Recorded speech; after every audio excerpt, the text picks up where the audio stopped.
اعترافك بريحان لهذا الخيو مدحوين دونالد ترامب واعترافه هي ورقدي وقري سنة تيد كروز وقري مدحوينها dalka Mareykanka Trump si uu اعترافo ama asagoo ku boorinaya in dawladda Somaliland ama ismaamulka Somaliland halkaas lagu اعترافo waa qaybtii labaad xalqadii koowaad hadaan hore u dhageysan hore ayaad barnaamijkeena uga soo dhageysan kartaa barnaamijkana waxa noo qaada dhigaya walbo daawadayaasheena aad uga habaqtirto waxaabay u baahan yihiin ugu xiran yihiin hadii aadan hore u dhageysan qaybtii hore runtii waxyaabo badan ayaa laga soo hadlay oo ka mid tahay warqadii uu qoray Ted Cruz faa'iidooyinka iyo qasaaraha ugu jira Somaliland in اعترافي in kale kulankii madaxweyne Putin iyo Trump dhaxmaray iyo waxa uga dhigan tahay geeska Afrika hadaba maanta waxa aynu su'aasheena ugu hore ka bilaabaynaa dawladda federaalka ee Soomaaliya runtii waxay sheeganaysaa inay macnaha siyaadada ama sovereignty-ga Soomaaliya oo dhan ay Somaliland ku jirto iyada ay mas'uul ka tahay marka maxay ku helaysaa ama ku waayaysaa hadii ay dhacdo in la اعتراف Somaliland اوكي الحمد لله والصلاه والسلام على رسول الله بعد جزاك الله خير يا عبد الرزاق ادبكم مهندقيا وسؤال مهمه وحويان دولة الصوماليا ام الجمهوريه الفدراليه الصوماليه adduunka waxa loo اعترافsan yahay inay tahay dal waqooyi iyo koonfur ka kooban waxaan loo اعترافsan yahay laba qaybood oo ay soo kala guumeysteen Talyaani iyo English oo midoobay 1960kii koodii July ay midnimadu dhacday midnimadaas oo ahayd fikrad ka imatay reer waqooyiga oo Soomaalidu bay markaas doodoonaysa waxa jirta wax dhacdo ruux Soomaaliyeed baabuurneed oo midnimo ah marka reer waqooyiga iyaka way ordeen waxay tageen xamar bay tageen waxay hooyeen midnimadii bay iyaka asaaska midnimada laha marka dawladda sidaas ayaa la اعترافay adduunka la اعترافay jamhuuriyad la raado jamhuuriyad Soomaal oo labada gobol ka kooban in dawladda de waxa 1991 waxa dhacay burbur kadibna burburkii waxa ka daba yimiday dagaalo sokeeye dagaaladii sokeeye waxa ka daba yimiday hadana faraq siyaasi ah oo dawladnimadii la waayay oo kursigii Soomaalidu ay adduunka ku lahayd oo ahaa mid aanan qof ku fadhiyo una jirin caalamka u qoraatay oo dul oo jirin shirkii Carta markuu dhacay 2001 shirkii Carta markii uu dhacay baa la sameeyay dawladii ku meel gaarka ahayd oo soo celisay in kursigii adduunyada aan lagu Soomaalidu ku lahayd in dib loogu fadhiisto haddii jimcada qormaha tahay haddii Carabta tahay haddii Afrika tahay dawladda muslimka haddii tahay meel wal oo caalami oo ka jiro shir caalamiya inay Soomaalidu hadii ay aadaan waxaana markaa dawladda ku meel gaarka ay dhamaatay markii uu shariifka uu ka guuleystay Xasan Sheekh oo ay noqotay dawladii maxaa la dooranayay rasmiga ay bilaamatay marka imika dawladda rasmiga ayada tiraahda ana metelaya Soomaaliya okay Soomaalidu markaa asaahato waxa dhacday labadan gobol ay Soomaaliya ka kooban tahay laba arrimood oo waaweyn baa ka dhacay arinta koowaad marka aan saamaad arki doono qayb laga saaro oo mar dambe dhici doonta gobolkan waqooyiga ama Somaliland waxa ka dhacay deganaan waa number 1 number 2 waxa dhacay wada sheekaysi ay sheekaysteen qabaa'ishu oo ay fadhiisteen Burco kadibna ay fadhiisteen Buurama oo ay ka soo saareen in dawlad la yiraahdo Somaliland asaasanto saddex waxa dhacday heshiis shacbi afar waxa dhacay dagaalaan shan waxa dhacday sidaan sheegi doono doorashooyin iyo dimuqraadiyad baa ka dhacday gobolka markaas Somaliland inta ay Soomaalidu kala maqan tahay inta ugu badan iyo dhulka inta ugu badan dagaal kama jirin dagaal baa ka jirtay jamhuuriyadda hore Soomaaliya oo qaybtani macal Somaliland dhinaca kale ee koonfurta deganaantii ma jirto ilaa meelaha qaar aad buu degan yahay Puntland deganaan Puntland waxa la dhahdaa hooyada federaalka Soomaaliya oo iyaduna mar hore ay qaraar ka qaadatay inay sameystaan system ayaga u gaara inay ku guuleysteen systemka ilaa maanta way ku daaqaan hays diidaan marka qaarkood dawladda dhexe dagaalo weyn ha dhex maraan siyaasiyan ha la iska raaco laakiin gobolkan uu degan yahay loo yaqaano Puntland Jubbaland baa iyaduna ku soo biiraysa gobolada kale ku soo biiray gobol ahaan way degan laakiin dawladii dhexe qalqal baa ka jira waxa laga yaabaa dawladda dhexe ee Soomaaliya inay ka jirto villa Soomaaliya iyo hareerihiisa ay wadanka intiisa kale shaqo ku lahayn marka maalintii waan ka hadalay in dawladdan deganaan la'aanta ay keensanayso in ay Somaliland la ictiraafi karo inay sabab noqonayso maxaa sabab noqonaysa deganaan la'aashada dawladda Soomaalida ay degi laadahay dhalinyaradii oo laga adkaan lahayd shabaabkii oo bal soo durkaya oo dadka qaar ay qorayaan waraaqada waaweyn 2027 adduunku wuxuu la sheekaysan doonaa xarakada shabaab dii xal laga gaari waayo oo imika la sheegay in dawladda Qatar la siiyay mashruucaas inay bilowdo wada hadalkaas dadka shabaabka maamula biseelkii reer Afghanistan male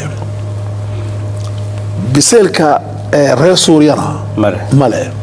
oo biseel siyaasiya male laakiin waxa laga yaabaa tii Afghanistan wax weyn bay ka bedeshay su'aalo ku abuurtay waxay leeyihiin Taliban waxay leeyihiin annaka la yahumuna al-aalam tahumuna Afghanistan أحمد شرعنا مركو يمكن يميدي أو جولان لو يقارني حنا لا يهمني العالم أنا يهمني سوريا سوريا أولا مركا إني دليلنا يريد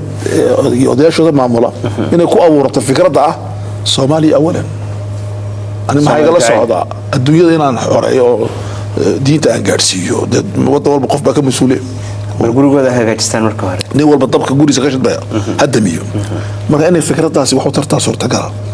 inay dagaalkan ay ku jiraan biseel u keento biseelkaas inuu keeno laga yaabaa in ay Mareykanku ay la furaan iyo reer galbeedku iyo sii maraya Qatar sheekada in la furo waa suurtagal yaani saale waan la qorqoraya wax maarata waxa carabtu waxay tiraahdaa ama qarbigu inuu yiraahdaa lama yiraahdo qiiq bila dab ma jiro صحيح la dukhana bidun nar daqiiqa ratid dabba koosay marka taasi horta waxaan isleeyahay maxaa Soomaaliya ay ku waayay hadii la ictiraafo Somaliland wax weyn bay ku waaysaa maxay ku waaysaa ugu horeysa wax weeyaan dhulkii aanka aabaha ay waaysaa waxa bilaamaya googo kale gobolka kala ay ku dhacaysaa wax dhado shawatu fisaal ina shawadi ahayd illa googo oo wali ictiraafka la doodo war meesha xamar waxba ma jiraan nin wala meeshiisa hagaajisto taasiba yaa dheekaraysa mid saddexaad oo ku waaysa jirta Soomaalida ay ku waayaysaa badwada Soomaaliland ay ku waayayso waxay ku waayaysaa wax weeyaan haybadeedii caalamiga ah ay waayaysaa marka waxaas oo dhan waxay waayaysaa weeyaan aniga waxaan isleeyahay laakiin maxaa keensanayaba saasha bal ku qanata ma garanayo ha waa qorantana ka sii hor okay fadal ma ku soco isla su'aashaas iyada ah laakiin hadda midan hadii Soomaaliland la ictiraafo dawladda federaalkii de wax badan bay ku waayaysaa saada sax weeyaan kuwa kalena hadhow waxay dhahayaan waan go'ayna soo lama yaab marka in dib loogu laabto wix meesha laga yimid ee adduunka hore ka jira hadda adduunku is balaarinaya city states wixii jira ama magaalooyin wadama camal oo aan tabar lahayn oo macna taag daran adiga diraaso waxaan akhrinayay habeen dhaweyta oo dhahaysa caalamka islaamka oo Soomaalidu ka mid tahay waxay ku socdaan Andalus labaad Andalus maxaa ka dhacay Spain iyo Portugal iyo Andalus maxaa ka dhacay magaalo walba state bay noqotay walahi tala state bay noqotay Qurtuba state bay noqotay yaani magaalo wal oo ka dhisan Andalus ka dhisan waxay noqotay state bay noqotay haddana state ha noqotay magaalo walbana waxay u tartantay inay la saaxiibto gaalada muslimkana cadu ay ka dhigato mid qaldana maanta aakhirna laha aniga Soomaaliya cadu bay tahay Israa'iil ba wala shay أنا سوماليا نحل ما بهدلي ما أنت دلوش إسرائيل كهدلي السنة هاي تذكر عقلي مركز لقاه حضو ومشكلة ويا هذه يعني اعتراف دو تتقف هو هيستمجرهم يعني اعتراف كغير تحدد عدو قوين ضدك مسلمين إليهين inaad ku xidhid waa problem weeyaan inaad ku xidhid eeg waxa Andalus ka dhacay برينا ودوي هم هليش يبقى سؤال بقى waxaan ku siinayaa afar dawladood baa Israa'iil cilaaqo la yeeshay intan dhow waxa kamid ah Suudaan ninka burhaan dhacday Suudaan xukuma askari ah yaa tadbiic buu la sameeyay wala ku gooy Suudaan si loo kala imka maxaa u tartay Israa'iil waxa la sameeyay Jad wadanka Jad yaa la sameeyay muxuu ka helay marka afarta dawladood oo islaam iyo carab isku jira oo u kala tartama inay Israa'iil cilaaqo la sameeyaan waxay ka heleen ma jirto Jad waxa weeyaan waa dawladda saddexaad ee Afrika ugu faqiirsan xagga faqri ma kala soo tiriyay saddex bay ay galaysaa Central Africa iyo hal wadan oo kale baa yaa ka waray taas baa socoto oo u tagtay Israa'iil oo tiri cilaaqo la soo sameeyay si ay wadanka horumar u gaadho oo Israa'iil waxa haystaan inay tahay afhayeenka qarbiga ومركا soo fasaxay lacagta waxa kama jiraan wax marka arimahaas oo dhan baa jira oo khalad weyn oo la galaya jirta waxa sheekhi hadaba Somaliland aan ka hadlayno oo xilligii gumeystaha Soomaaliya kala qaybiyay shan u qaybiyay laakiin laba kamid ah ay midoobeen ande gobolada waqooyi iyo gobolada koonfureed bay ahaayeen oo is ogol laakiin hadda juqraafiga ama xuduudaha siyaasadeed ee Soomaaliland naftirkeeda hadda waa isbedeshay xilligan la taagan yahay oo sida Soomaalida koonfurta ee gobol u sii kala noqdeen yaa iyadana hadana kuwa kale ka sii go'aya oo hadda waqooyi galbeed baa dhinac u go'aysa oo taageerkeeda dawladda federaalka awdal ee dhinaca ayaga qudhigoodu ma aragtay inay go'aan bay rabaan ama state-kooda go'aan u sameystaan marka hadii la ictiraafayo ma Somaliland horeyba oo hadda la isku diidan yahay hadda mise inta yarta ee soo hartay marka kuwaas ay ka go'aan horta su'aal baan ma dhowtaa ka jawaabay waxa ka jawaabay anu aan baaray ماذا بعد الاعتراف اعترافku haduu yimaado Somaliland ma soo sidaan su'aasha ana isweydiinay waxa su'aasha iga soo baxay Somaliland waxay qaadi doontaa juqraafiga dhulka in lagu ictiraafo ay tahay dhulkaasi waa maxay waa meeshii Ingiriisku ka kacay musabixi boqol jeer buu ku ceshay Somaliland xuduudeedu waa xuduudii Ingiriisku iyo Talyaanigu ay ku kala kaceen xuduud kala male cirana saasuu yidhi qof kastii oo reer Somaliland oo u doodaya in Somaliland la ictiraafana taasuu haystaa taasi soo mid maaha midda labaad ee garabtaa loo maxay waxa garabtaa la gobolkii go'ay khaatamo ee isaguna maanta u fadhiya doorasho maanta doorasho fadhiya oo ay u bixisay dawladda dhexe ee Jamhuuriyadda Federaalka Soomaaliya gobolada waqooyi bari kelmadaasina waxay sidataa qunbulad qarxaysa magaca waqooyi bari kaliya ma waqooyi bari oo kaliya waa magacii Ingiriisku u yaqaanay marka waqooyi bari maxaa ka soo horjeeda waqooyi galbeed waqooyi galbeedna waa wixii ciidanka ka soo xiga marka waxa loo bixiyay gobolka waqooyi bari doorashadiina baarlamaankiina way dhamaatay waxa la dooranay imika maxay waa madaxweynaha oo ilaa afar ay u rashaxan yihiin madaxweynaha la dooranayo baarlamaanka la doortay ee maxalliga ah waxay yihiin kuwa rumaysan Soomaali weyn dhinaca kaleeto Hamza iyo Xasan Sheekh waxay ku jiraan dagaal labaysan waxay kula jiraan Puntland oo gobol ay ka soo gooyeen halkan ay ku dareen iyo Somaliland fi aani waahid marka Puntland way ku cadaadinayaan si ay u yareeyaan awoodeeda Somaliland oo laga gobolka ka soo go'ay idan maxaa dhacay marka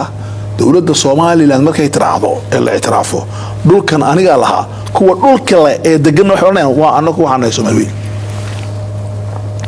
marka muxuu noqonaysaa mowduucaasi muxuu noqon doonaa gobolkaas loo bixiyay waqooyi bari muxuu noqon doonaa qumbula mawquuta disputed area meel lagu muransan yahay waa qumbulad qarxi doonta dagaal soo keenoo dhici karayo hadii la dhado Somaliland waxa loo ictiraafay dawlad dhulkeeguna halkaas ku jooga kuwana ay diidaan maxaa dhici doona dagaal كسو قصارى وسوق dadka Soomaaliyeed وكاس taasina waa midda kaleeto muhiimka ah waxa weeyaan waxa dhacay waxa la dhahdo imaan dhowto waxaan akhrinay maqaal shaqo awsadka lagu qoray oo Soomaaliland laga sheekanayo waxa la qoray Somaliland infasalat عن الصومال وخاتم انفصلت عن المنفصل Somaliland maxay ka go'day Soomaaliya خاتمنا maxay ka go'day Somaliland marka waa la sii kala kelmadda aan qaato waxa infasalat عن المنفصل tii go'day iyo kasii go'day dhinaca kale Puntland waxba laga gooyay ma waaqiciyan laakiin teorikan dhalinyaro baa ka tagtay dawladda ku biirtay odayaashii gobolka deegaanka waxay leeyihiin war meesha anigu kuma jirnay anigu Puntland baan dood adag ka socota meeshaas soo ilma arkaysid si fiican markaas waxa weeyaan taaba ay oran doonta Somaliland اعتراف waxay ku dalbaysaa dhulkii juqraafiga ay ahaa Ingiriiska koonfurtuna ma bay اعترافي doonta bas dawladda Soomaaliya ma اعترافي doonta bas dawladda la اعترافي doon weydiidi doonta waxaana daliil noqonaya dadkan ay u sii bixisay gobolada waqooyi bari markaas problemka halkaas ka burmi doona insha Allah taala واتهي مرة بوحان راعينا حدي معناها هو افتراضيات وي وحد دعي فرضيه افتراضيات مكتها ما له بلا حدي ولا اعتراف الصومالي الان اعتماد صوبتي اسكال لو اعتراف هي ما ايا لا يمد مثل كونفورتا صورتي اما ليدرشيب كونفورتا سباي اوكي يارنتاس horta waxa jira saddex arrimood oo dadku ay ka hadlaan aniga koowaad waxa weeye maxaa ka dhacay Somaliland baa laga hadlaa dad la laayay la qaxootiyay la burburiyay loo isticmaalay hubkii dawladda dadka Soomaalida laga soo qaaday cashuurta okay waana arrin beenna ma in diyaarad ka kacday Hargeysa garaacday ma shaki ma لكن صوت ما تاسيا يا كاني نظام باكن سيستم بعمل زي بربحكها قف بربحكها إمي مثلا صدام حسين تكون نابالها كشوي يكردي دها ما لو رنكر أهل السنة كشوي ما لا ما رنكر ما هذا كردي عطا لكن نيجي كش ده وحوها نابالك هو صدام حسين نظام كسيستم كجري وأنت بدنا الوود جري هذا نظام laga wada mid ah weeye xagga lagu jiray meel Soomaalidu ma ku jirtay nidaamka waqooyiga ka mid yihiin nin madaxweyne ka noqday Somaliland iyo mukhaabaraadka ahaan jiray Soomaaliya waqtiga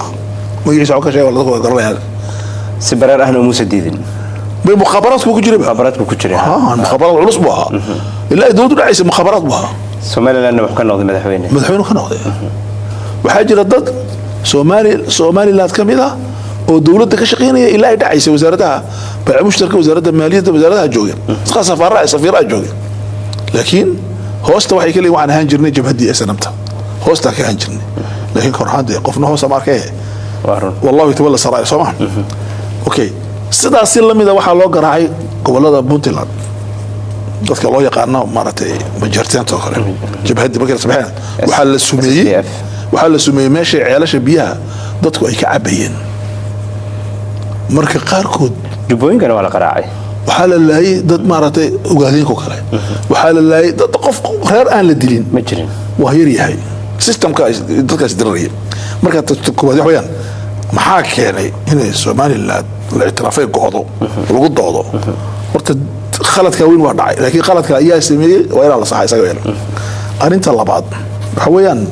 hadduu اعتراف yimaado maxaa keenaya waxaa keenaya ضعفiga dawladda Soomaaliya iyo dawlad aan dhanba u socon dadku mistatiig bay ku sugayaan dadku waxbay samaysteen way degeen dawlad ba dhisteen caalam bay samaysteen way hagaageen Xamza yiri halkaasi waa wax qurux badan baa ka dhacay markii dawladda doorasho dhacaysay wada xiriir ku soo baxay madaxweyne Xasan Sheekh wuxuu yiri war meeshaasi way fiican tahay waana meel lagu dayanayo in la taataabana hal la daayo maxaa u sameyn lahaa markaas waxay sameeyeen Soomaaliya waa tartiin ilaa sameyn kartaa adigu guuleyso nin saaxiibka ah waxa aan ku nool wuxuu dhahdaa war dhibaatadu Hargeysa ma taalo dhibaatada Hargeysa ma taalo وهذه حمر نبض نقول لهيد رجيس وسك إيمان لهيد meel yimaad haddii arkaan laakiin meel soo socdo meel waa taasina waa mid arrinta labaad arrinta saddexaad waxa weeyaan waxaan meesha kugu hayaa iminka diraaso ay samaysay joornaal la yidhaahdo Financial Times لا سمعسي وحوليه وانتظر حارتاسي مسؤول أمريكي أو وين بالغ صوري وركاس ما قاعد شيء نقول حولي إذا أراد مامل كترامب وحب بلعبي ما هو دراسية ما وحب بلعبي شاكيسي إنه لا يشو هجانك سمالا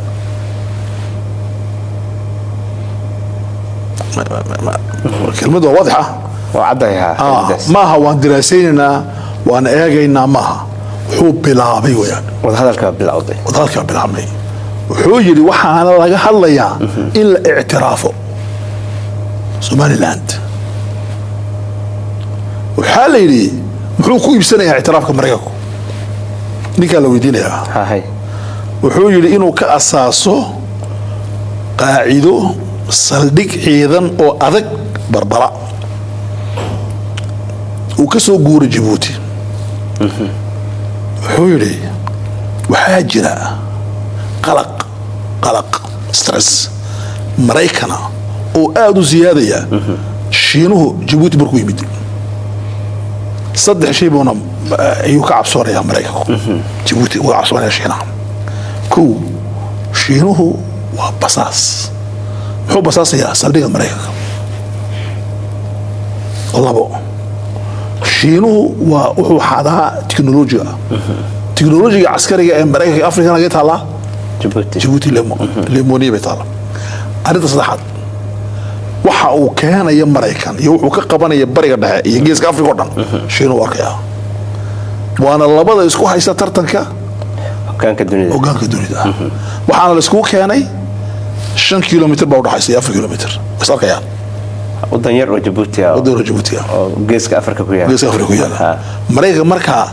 إسماعيل عمر دور قور بو sheegay inuu arinta ka laamo waxa loogu yeeray barigii Obama waxaan maqalay inaa soo wada shiinaha harabta xulata la beeriyo lacagta saldhiga hala beeriyo maraykanka wuxuu yidhi mise rabtaa intuu rabtuu sheegtaa la soo beeriyay 70 milyan oo dollar u sheegtay soo marka weli weyneed الله صار شوي بعد اللي بلاد شينا يبدو نين كونغرس كوجرو أمريكا وحولي وأنا كني اللي أمريكا رباها شلون اللي فدي هالكن هو يرني وحربين واسيني حين وربين واسيني هذا نواك كان صبت وبحي نين كان تضواتك مليون أمريكا كي دولار كوبيري دولار كبر رايو سحب كسو بحي waxaa laga soo qaadaa cashuurta dadka waa الحساب ku baxdaa waxa yimideen shiina la dhaado uu yimid Ismaaciil Mageele Ismaaciil ma rabtaa wuxuu inta soo milyan oo dollar baan rabaa oo kiraa waan ka kan ma ka rabtaa xaq miskiin waa rabaa wuxuu yiri hoosna waa rabaa qabsaa laga yiri intuu qabsaa la siiyay milyan dollar wuxuu dollar qabsado waa loo dhibay halkii looga dhibay ma soo maraysa baan waa loo tiriyay kaash wuxuu isku dhaweeyay هذا كل ما كان يقول قاطع جايلون كنت دفاع لا بقول حبسون مريض مدح أفريقيا قعنت وقاطع بودي ما دعيس أنا كجوني بودي كم تابن كرم أود بالسي ماله بركة تصبح هذا مريض كم حيكون هسا قلق تصبح كم حيكون كان هسا إنه مريض هو هذا ماشي مسكت غيا وإنه بديل توتونه بديل كأوك عليه بربروك عليه تاسي ما تاسي هذا كان الاعتراف قال سفيان وجورنال كم حاجه قايلي مارت مريكا سو مريكا انترستيغيسا markuu fiirsaday wadaniisa gaarka asagoo ah diraaso hore jirta oo 2018 imika ma la sameeyay waxa gacanta ku haysay wala taliyaha wasaaradda arrimaha Afrika ya ee hore Gandhi Frederick balon jiray America gabadhaasi waxay tiri waxa lagu faafiyay jaamacadda Stanford University ee lagu faafiyay diraaso la faafiyay wax la qaranay ma khulaasada diraasadu maxay leedahay maraykanka waxa loogu yeerayaa بعد دراسة عميقة إنه اعترافه سؤالات ما تفهمتي سفيعا او كدايدو sidoo Kosovo اعترافه labadii 2008 Kosovo سووا مع اعتراف ها sidii اعتراف جندال فريزر انت انا قلت يا قلت waxaa markaa aan la baaray maxaa ku qasbaya Mareykanku inuu jebin karo heshiis Afrika oo dhex baray inuu midnimadii